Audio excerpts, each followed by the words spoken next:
Kita melihat kampanye untuk masa-masa sekarang ini tentunya bukan hanya kampanye secara fisik. Saya ingin ke Bu Lely dulu.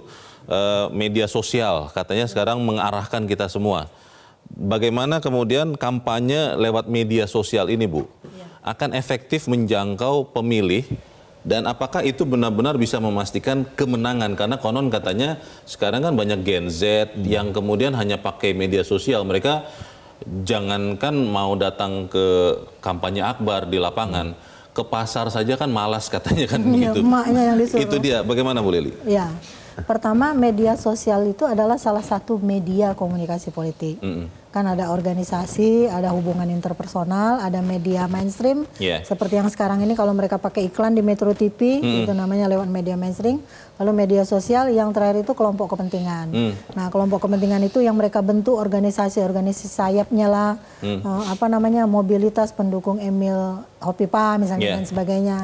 Nah, kalau media sosial itu memang jangkauannya lebih luas, tapi dinamikanya dia lebih tidak tersaring informasinya. Nah, karena itu inilah yang dibutuhkan jika mereka punya tim media sosial, mereka lebih bijak harus menggunakannya.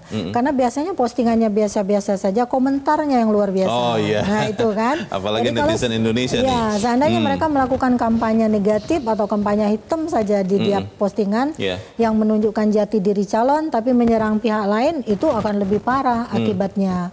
Jadi yang lebih dipilih itu media sosial yang memang jangkauannya luas, yang lebih banyak digunakan anak muda, TikTok misalnya. Itu lebih banyak, Instagram. Kalau X itu kan untuk kalangan yang sangat terpelajar lebih banyak. Terus pesannya lebih pendek, sedikit sekali.